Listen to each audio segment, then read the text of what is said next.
Greetings and welcome back. It's your host, Gabe Morales.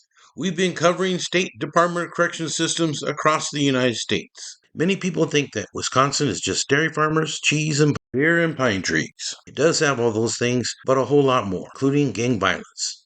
I've been to the state of Wisconsin a few times. Once while doing a gang prevention workshop, once while teaching for the Midwest Gang Investigators Association, and once for a yearly conference with the International Latino Gang Investigators Association in Madison. Today we'll discuss the Wisconsin Department of Corrections and security threat groups operating within their facilities, as well as gangs present out in the streets. Wisconsin Department of Corrections is responsible for all state operations overseeing prisons and community supervision, sometimes called parole, within the state. The current secretary of the agency is Jared Hoy. Wisconsin legislature first authorized a commission to locate and build a state prison in 1851, and that prison opened in 1852 in Waupun, Wisconsin. In 1939, control of state prisons was transferred to a new Division of Corrections, and there was a major reorganization of state agencies, including DLC in 1967. Wisconsin DLC currently operates approximately 20 facilities. I will only cover some high or maximum security prisons in this video. The Columbia Correctional Institution is an adult maximum security facility located in Portage, Wisconsin, with a total capacity of 541. On November 28, 1994, well-known serial killer Jeffrey Dalmer was beaten to death by another inmate, Christopher Scarver, at that facility. I may do some more true crime stories and include him after I'm done with this U.S. prison series. The Dodge Correctional Institution is a male maximum security facility located in Waupun. The facility was converted from the Central State Hospital for the Criminally Insane to adult correction facility in 1977. It has a capacity of 1,165. The Green Bay Correctional Institution is an adult maximum security facility located in Alois, along the east bank of the Fox River, and has a total capacity of 749. The prison was originally known as the Wisconsin State Reformatory. In 1972, the reformatory became an adult male maximum security facility, and the name was changed to Green Bay Correctional Institution in July of 1979. The prison is located on the National Register of Historic Places. Waupun Correctional Facility is a maximum security penitentiary that, as I mentioned, was the first main prison in the state and was constructed of stone using prison labor. Multiple additions were made to the facility over the years. In June of 2024, 9 prison employees, including former warden Randall Hepp, were charged with felony crimes related to the abuse and death of inmates at the prison over the previous 12 months. The Wisconsin Secure Program Facility, originally called the Supermax Correctional Institution, is located in Boscobel. It has a capacity of 500 male offenders. The Techida Correctional Institution is located in Fond du Lac, near the town of Tehashida, thus its name. Established in 1921, it was known until 1975 as the Wisconsin Home for Women. Today, the facility houses maximum security to medium security adult females, with a total capacity of 985. The last person to be executed in Wisconsin was John McCaffary, who killed his wife, cold blood, in June of 1850. The scheduled day of execution, approximately 3,000 spectators traveled from the countryside to the city of Kenosha to watch the hanging. Reporters' accounts state that after he was hoisted up into the air by the neck, he struggled for approximately 5 minutes, after which doctors were called upon to examine his pulse. After another 15 minutes later, McCaffary was finally declared dead. This gruesome execution soon contributed to Wisconsin's abolishment of the death penalty, and in July of 1853, the Death Penalty Repeal Act was signed into law, making Wisconsin the first state in the United States to permanently abolish the death penalty for all crimes. In 1983, there was a 3-day lockdown imposed at the Waupun Correctional Institution after rioting convicts seized 15 hostages and took control of 2 buildings in an 8-hour bloodless uprising that resulted in extensive damage to the facility. The assault team of approximately 200 riot-clad officers stormed the buildings about 6 hours after the takeover and brought an end to the disturbance that involved approximately 140 inmates. None of the hostages, 11 civilians, and 4 guards was injured. After the entry assault team went in, at least 200 homemade weapons were found, including knives or shanks, broken off scissors, broomsticks made into weapons, etc. But a public press release stated that the prisoners were only armed with sticks, which even back then, you can see that some correctional officials will try to cover up actual incidents. With its dense forests and serene lakes, with the remote lodges and cottages, portions of Wisconsin's North Woods became a sanctuary for some of America's most notorious gangsters during the Prohibition era. Figures like Al Capone and John Dillinger found the area to be an ideal retreat, not just for its isolation, but for its beauty, recreation, and local culture that allowed for certain freedom. You see, gangsters would often throw money around town as though they had just robbed a bank. As far as police would go, the local cops often turned a blind eye because they were getting paid too, and many of them didn't believe in prohibition. Most of the prohibition arrests during that area were done by federal agents, not by local sheriffs or police. When Al Capone was headed up to his lodge near Coteray, he would have his men call up to the sheriff's department and say, "Hey, me and the boys are coming up this weekend." And the sheriff's response would literally be to hold out their hands and say, "So what can we do to help, Al?" These criminals were drawn to the same qualities that attract tourists today. So as you can see, the area offered a great chance to operate away from the law and under the radar. Today, many gangsters in Wisconsin are far more reckless and less careful about drawing the unwanted attention of law enforcement. In mid-January 2026, during a major shooting incident that occurred in Racine, Wisconsin, surveillance video showed a group of people associated with the Dirty Peas gang sitting inside of a restaurant. Another group associated with the Northside for Life, or NFL, then went inside. The criminal complaint said that Marcel Adams and Jordan Brown were associated with the NFL group. Meanwhile, individuals named as Darren Granberry, DeVinton Hoskins, Kyrie Oliver, Deshaun Stokes, Dejuan Luther Williams, and Cameron Windham were associated with the Southside gang, the Dirty Peas. Prosecutors then said that Marcel Adams of the NFL had a run-in with Dirty P member DeVinton Hawkins, who then shoved Adams. Evidently, individuals were trying to calm Hoskins down while Adams began walking around and shouting threats to Hoskins. Adams then pulled up his hoodie and showed a handgun in the waistband of his pants. Hoskins' buddy, Dejon Williams, then pulled out his own handgun and racked the slide. Adams went to the front door of the restaurant and motioned for somebody to follow him outside. Hoskins and Oliver walked towards the counter while watching the front door, each with their hands inside their coats, consistent with being ready to pull out a firearm. Adams yelled into the restaurant, motioning again before leaving down the sidewalk. The shooting victim and 3 other people, including Brown, then left and followed Adams. Police responded to the incident, which resulted in the arrest of 8 suspects. Soon after these arrests, local police from Racine and Mount Pleasant, with assistance from other agencies, were involved in a massive operation that netted 23 guns and large quantities of crack cocaine and marijuana.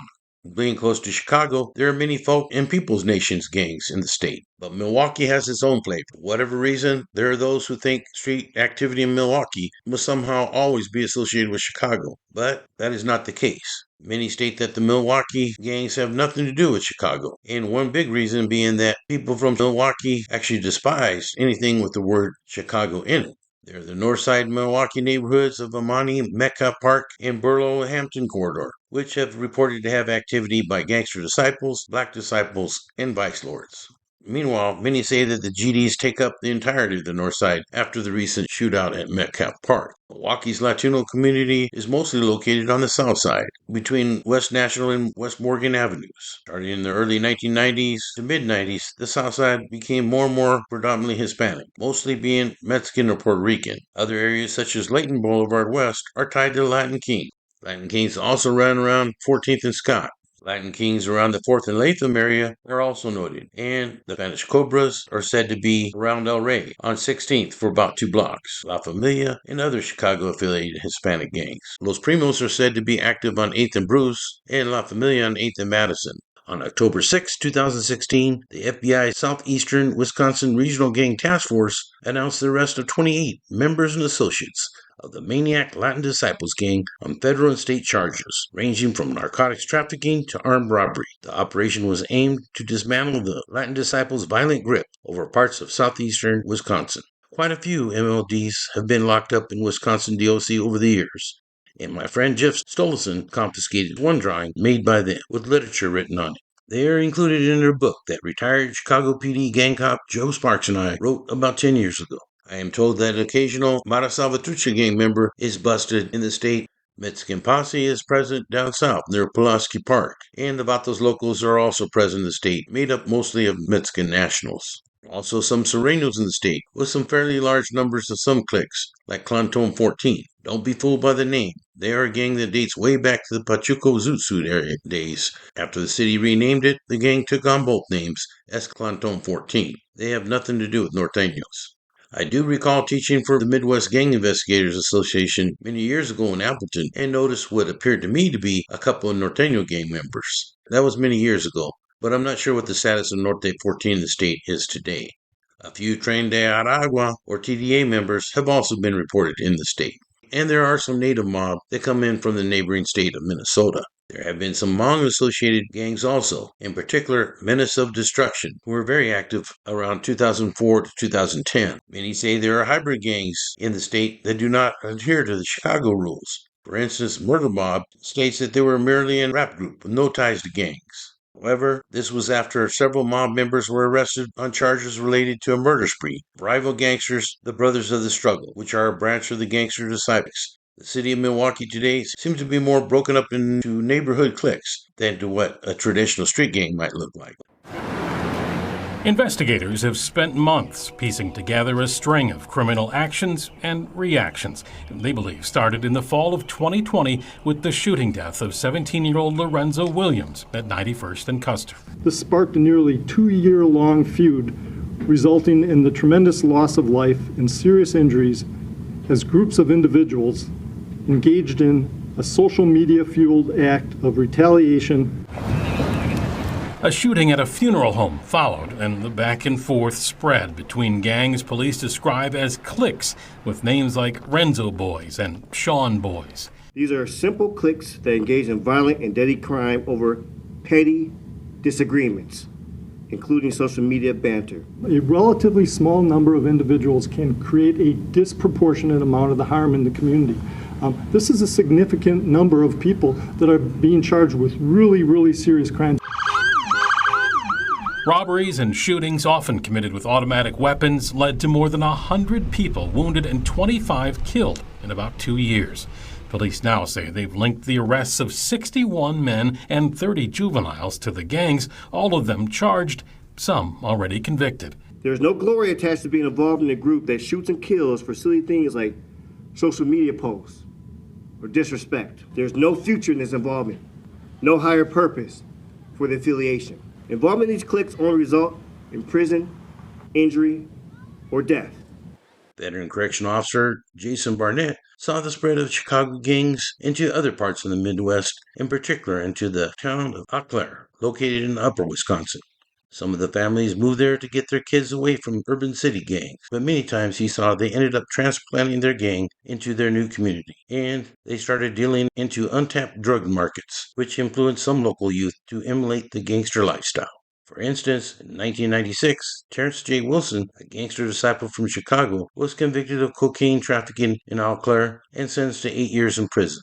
When arrested, he stated that he had been sent by the Chicago GDs to the city because they knew it was wide open for business. Officer Barnett once asked a conservative vice lord why all of these rival gangs hadn't become as violent in Eau Claire as they had in other communities. And this individual told him that the drug market was so good in Eau Claire that the gangs didn't need to fight and compete as much. He said there's plenty of money for everyone. Law enforcement recently targeted Wisconsin gang members during Operation Chalkline, a long-term, multi-year criminal enterprise investigation that targeted a violent street gang operating in Milwaukee and Racine with direct connections to a major drug cartel. In 2023, federal authorities indicted 30 individuals alleged to be members or affiliates of a Milwaukee street gang known as the Wild 100s. Authorities arrested 22 people and seized large amounts of cocaine, fentanyl, methamphetamine, marijuana, and dozens of guns. Law enforcement continues to track and target violent gang activity within the state. But there are some Chicago ties, at least back in the day. For instance, Jeff Ford, upon release from federal prison, relocated to Milwaukee for a time and introduced El Rookins to the area. In Chicago, the Simon City Royals had a traditional alliance with Gangster Disciples, supplying many of their weapons in the past. The Royals also have a big presence statewide in Wisconsin, in prison and out in the street. The Outlaws Motorcycle Club began to take root in Wisconsin in the mid-1960s. Following the club's 1964 merger that brought together the Cult Biker Club, the Gypsy Outlaws of Milwaukee, and the Gypsy Raiders of Louisville. This created the largest 1%er club east of the Mississippi River at the time, and the second largest in the U.S. In Milwaukee, the Outlaws quickly developed a very violent reputation, and a chapter there became known as the Wrecking Crew, as they're infamous for intimidation, assaults, and murders. The Hell's Lovers MC citywide clubhouse and Milwaukee headquarters still in existence, and they can be seen riding around town in their colors.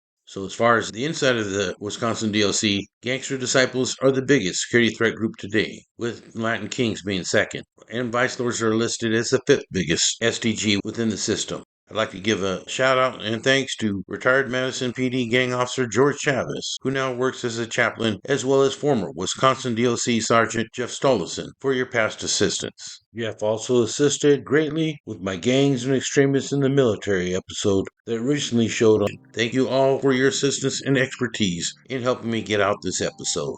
Hope you enjoyed what you heard on this channel, and I'll keep on moving across the United States. I know some of you have asked for a video on a particular state. Please be patient while I put these together. It takes a lot of work and research, and I want to make sure that I get it right. Hope you're all having a great summer, and please take care out there. This is Gabe Morales signing off for Gangsters, Cops, and Politicians.